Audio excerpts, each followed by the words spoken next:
Hello good people. So I know I'm late, but I was working on something special. I will show you guys, don't worry about that. But let's do the animation first. But before that, watch these two videos. So the first one is made by Design Elements, okay? And he used expressions. Expressions for what reason?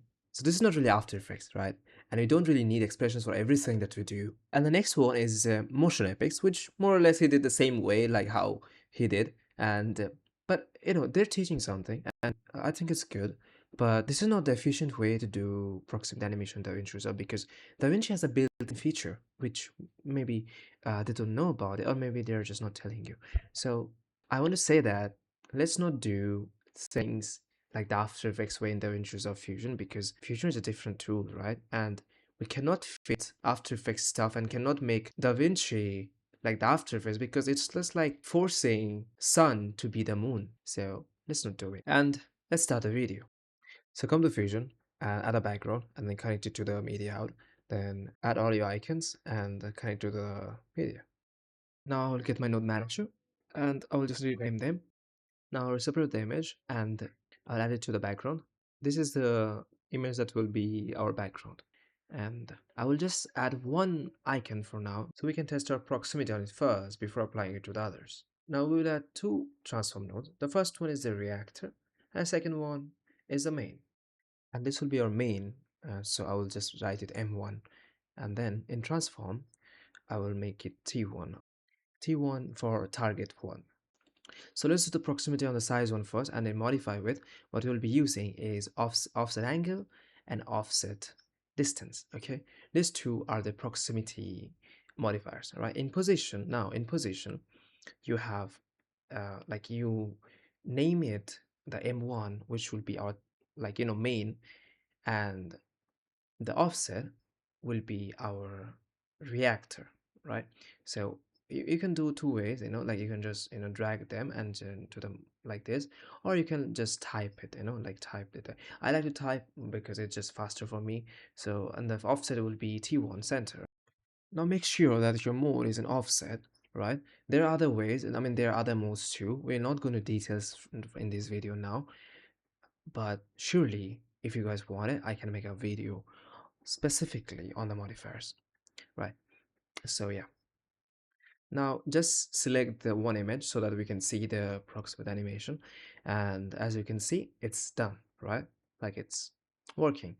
Now you see when I'm going far, it's actually increasing, and when I'm going close, it's decreasing. So to make it opposite, what I will do is I will just make the distance scale negative.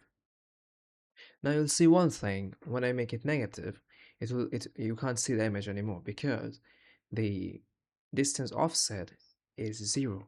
So now when I increase it, you actually see the value now, like I mean the image, right? So distance scale is, its base value is 0, and if you go increase, like if it's above 0, the positive value, it will react opposite to what it is in the negative value, right? And whenever you're going far from 0, its influence will increase, right? So if you're close to 0, no matter negative or positive, the reaction you will get, it'll be less, right? So if you want faster reaction to your distance, make it more. If you want less influence, make it less. Okay. Now, a problem with this offset distance and offset angle is that you don't really have a limiter, right? You cannot limit it like, okay, after this number, you cannot go more. So for that, you need an editor control, like an extra control. Now here, adding an extra control and then adding it again to the size control gives us the option to use a mat.max, which can limit it, like limit the value it can reach, right? Now, what will happen is if I increase the influence of it, when I go far away, it will not go below 1, right? So this is what we get by adding mat.max. So yeah, now you see, even though its influence is very fast, it's still not going below 0 when I'm going far. Now I added another transform to make the size more smaller, right?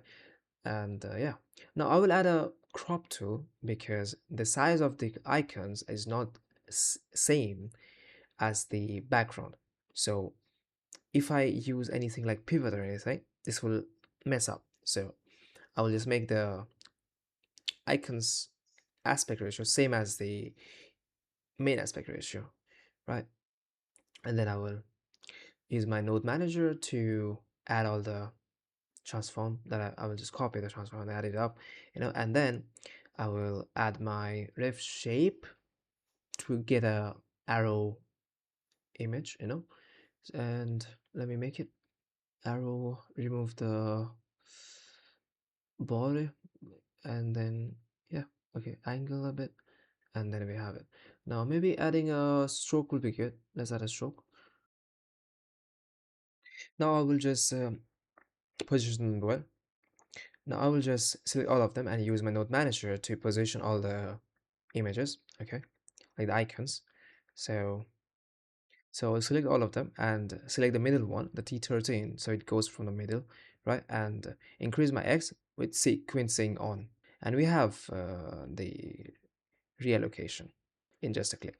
I mean, it could have taken me just 2 minutes, but I was just explaining things to you guys all, so it took me 7 minutes.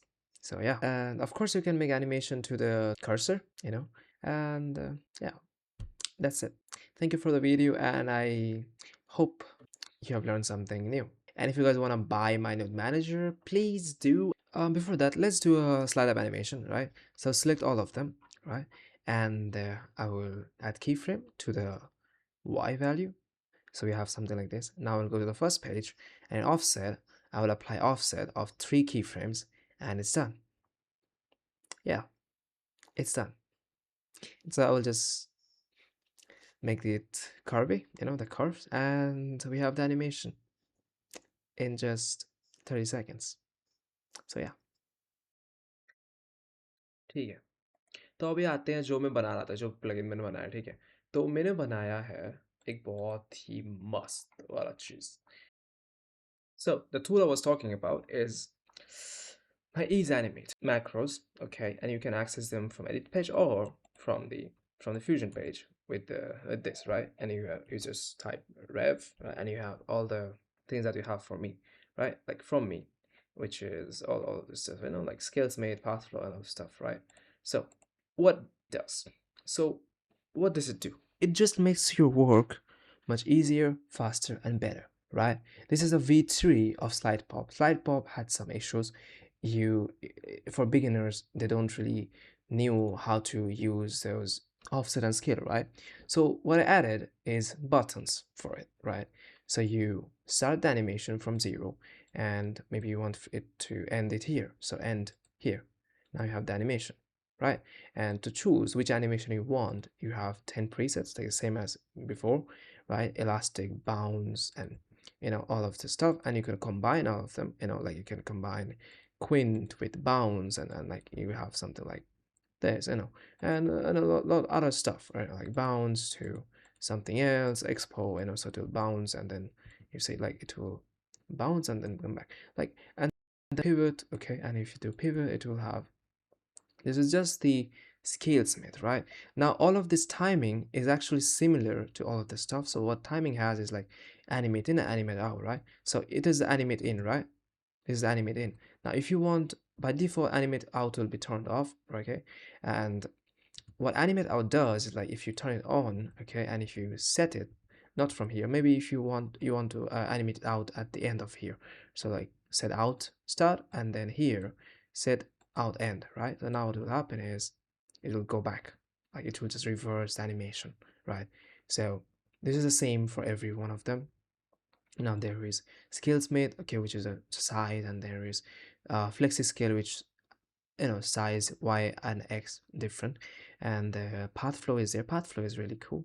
I'll show you what path flow does, right? So I'll remove the scalesmith, and as you see, path flow by default you have these two controls on screen, right? To turn the on screen controls on in Fusion overlay, right? So now, okay,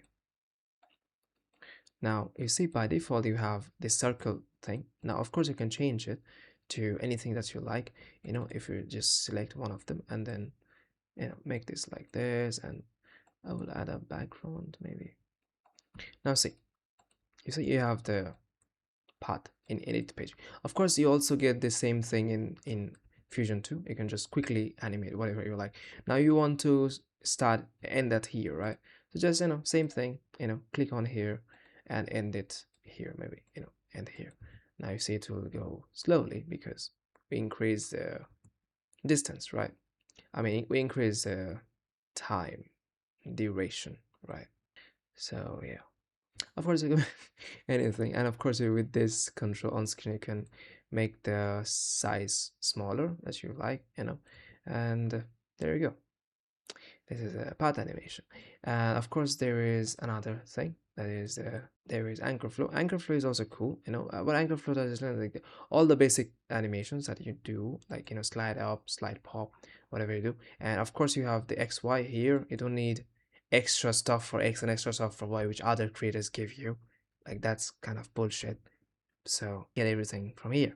X, Y. You can even do a diagonal, like it just whatever you like, everything you have in here. Of course you can make different animations. If you like do like this, you see, like it's that simple. Like, do you want the starting to be animated or the end to be animated? That's really up to you, so now you see, now I added the ending animate, so it's just making the end elastic. I can also make it expo and have a smooth expo animation, and if I want to ease out, then make it this none and make this an expo. Right now, see what happens. It will slow and then faster here, right? So it's really up to you, like whatever do whatever you like. Of course there is custom too, and you have your own custom curve, right? And of course same thing, animate out whatever I showed you. So yeah, try it out. I've given a trial of these two, anchor and then Skillsmith, and if you like it, well, comment down if you like the trial, and if you want to buy it, surely there is the buying link there, so buy it from there, right? All the updates, if there is an update, you'll get it for free as always. So yeah, thank you, and take care, you all.